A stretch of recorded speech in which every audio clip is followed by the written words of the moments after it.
So today guys, I will teach you how to make a car rental system that I will make a video tutorial step by step demonstrating how to build your car system project, car rental system. So this include the full process planning, user interface creation, functional logic, then database integration and testing. So first of all, this is Clyde Nathan Bakyal. Then this is my code of car rental system. So first we use import fun tools. So from plus import plus render template request specify redirect URL for plus season. So this line import tools for higher order functions, e.g. decorator.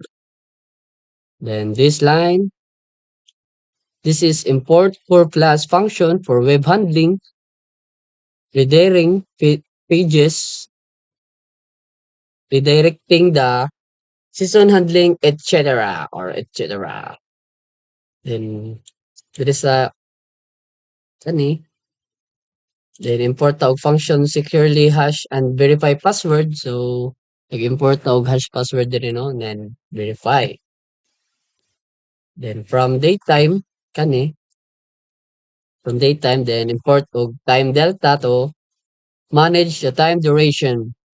Then import QR code. So we use a QR code for receipt sa atong resibo to enable QR code generation.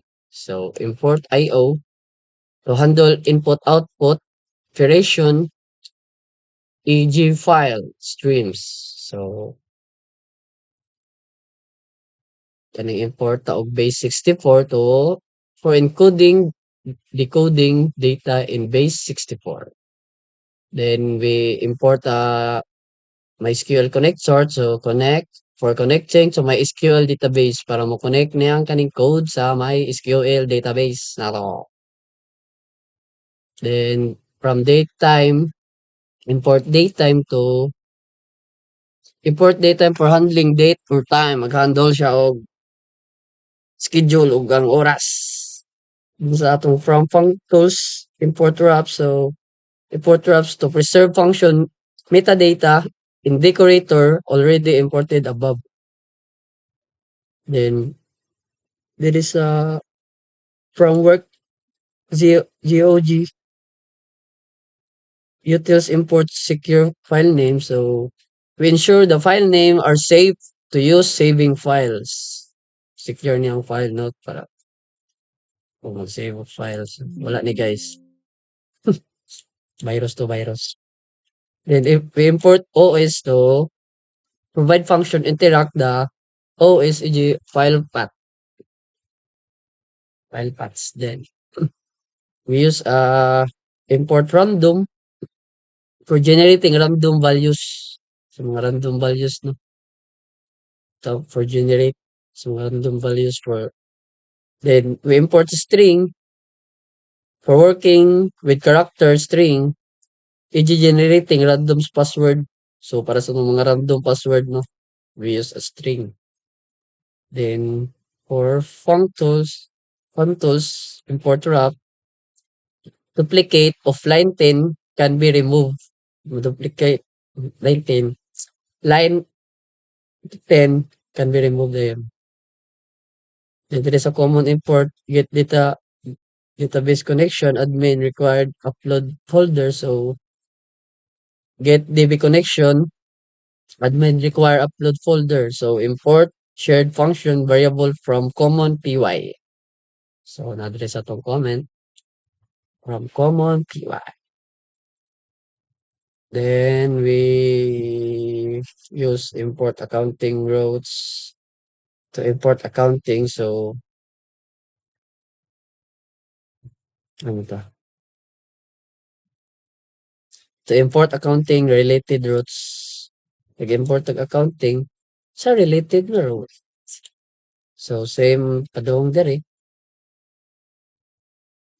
Then dire sa atong payment nag-import og payment method to import payment handling routes. So may mag-handle sa mga payment na to sa kaning routes. Then we use a plus name to initialize the plus application. Then we use app secret key at 123 set secure secret key for session security.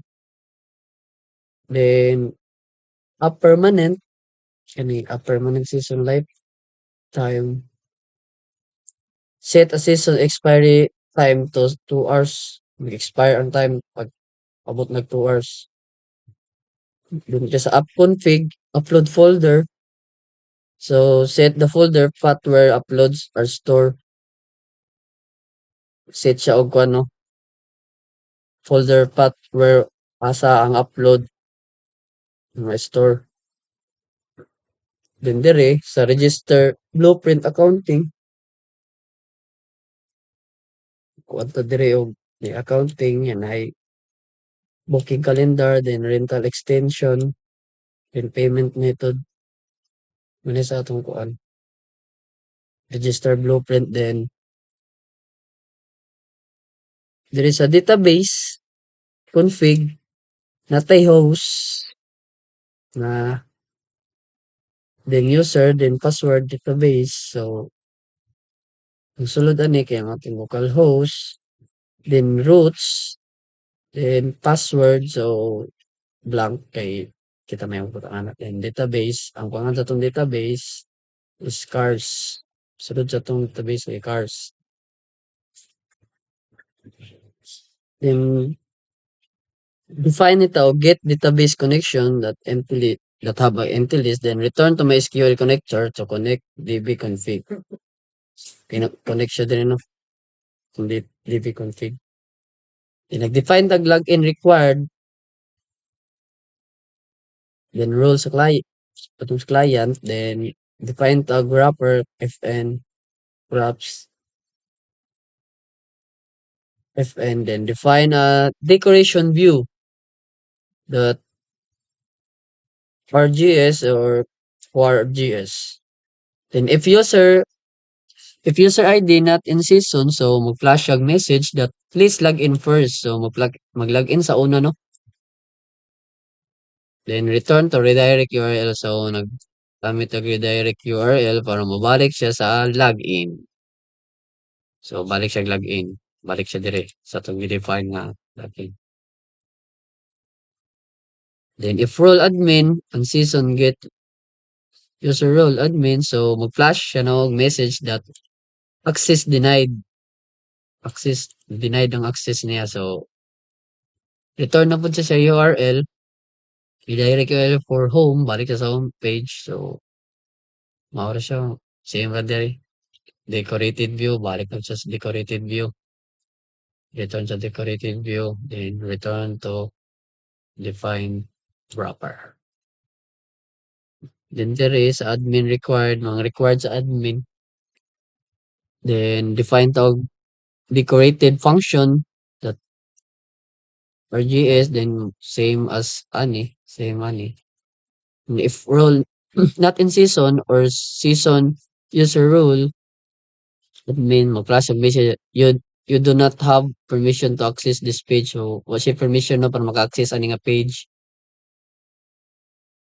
Then return redirect URL for admin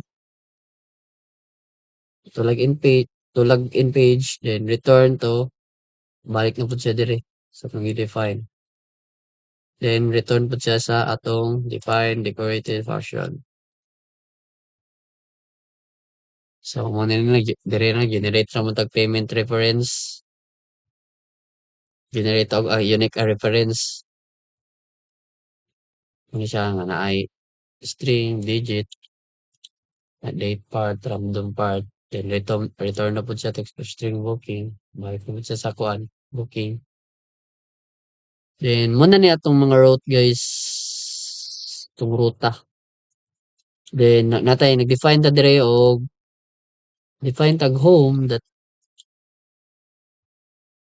return the render template to home HTML, then upload to index sa itong index, define to book page, return to render template index HTML, then there is a use authentication that upload that naate register, then i-define ta og register, then if request method post, natay name diri og email, contact, address, password. So nag-request form ta no to get ang iyang ngalan ug iyang iyang email, ang contact number.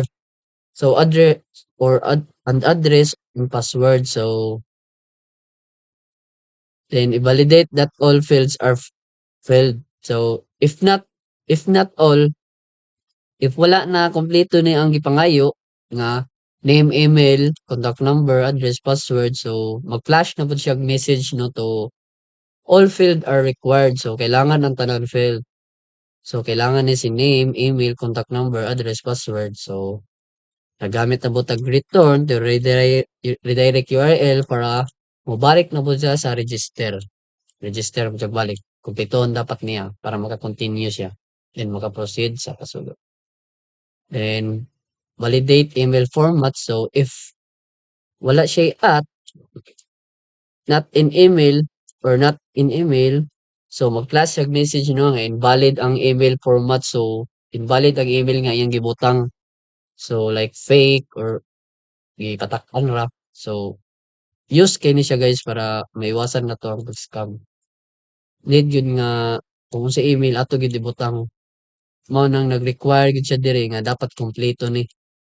Kaya ang atong gibuhat nga system ug atong negosyo dili lang gara-gara kay sakyanan ba na. So kailangan gid tag secured. So validate phone number, so format only digit number ra gyud kay phone number gani no kita di kag letter sa phone number. So max 15 characters. So if not contact number is digit that of empty list or len contact number, then max 15.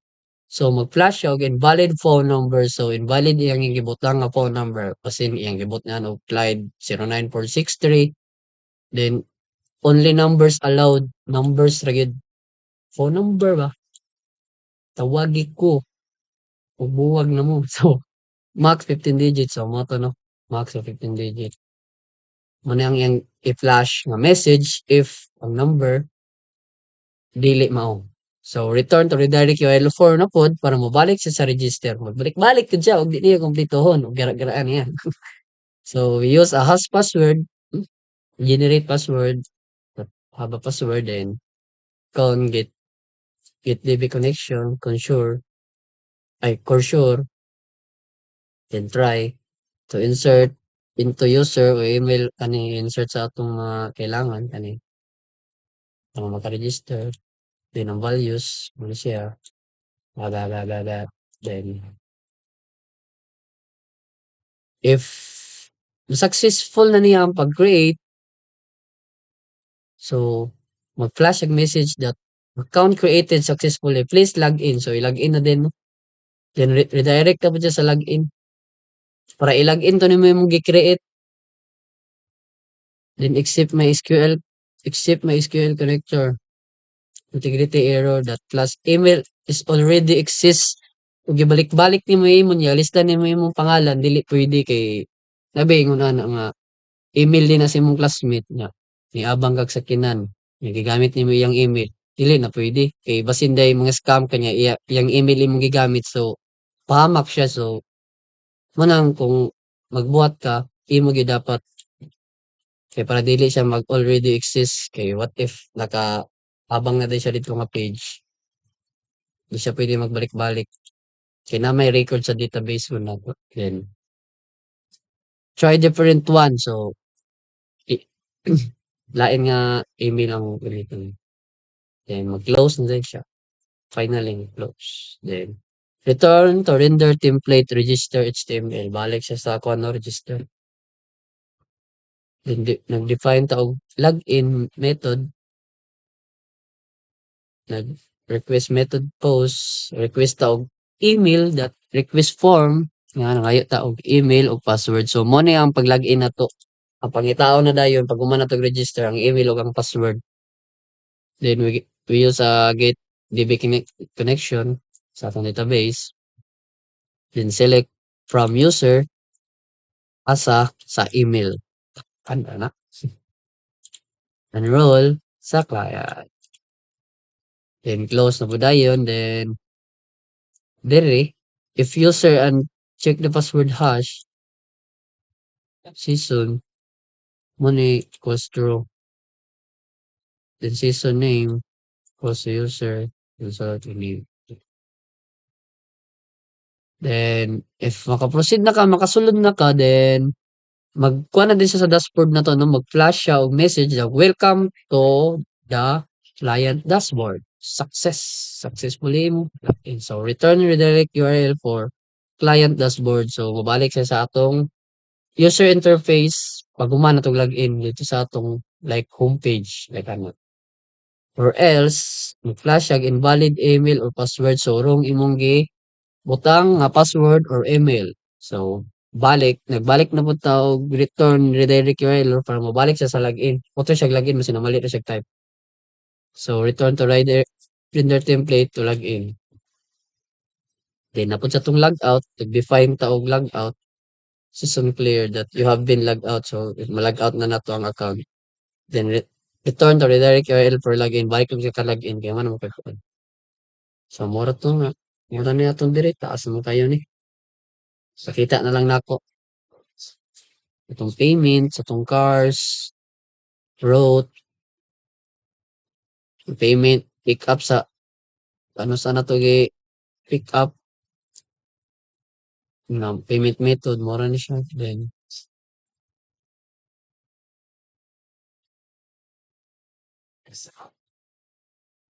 direta sa atong kuan static so dire na to makita atong mga pictures that i-upload nato nga mga sakyanan like ane itong white cars yung mga mini white cars then yung mga hatchback ana mga itong mga car nga gipang upload sa itong static sa itong mga pictures then atong style CSS ay natin then atong logo yun atong logo rental hub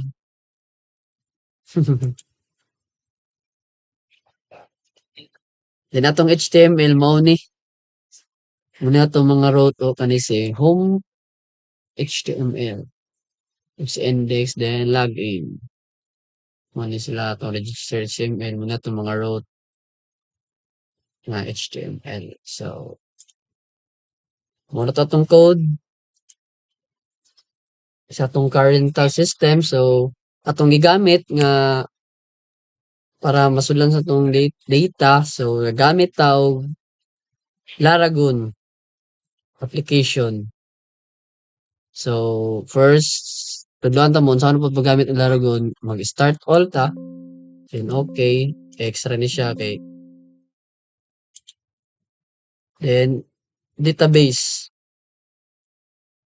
then open then right click the Laragon MySQL and create new database. Ang pangalan sa atong database is cars, yung mga sakyanan. Creating database or field. So database cars is exist. So nibalik na daw no. So ato is natin isa ka kuan diri ato ni stop. So okay.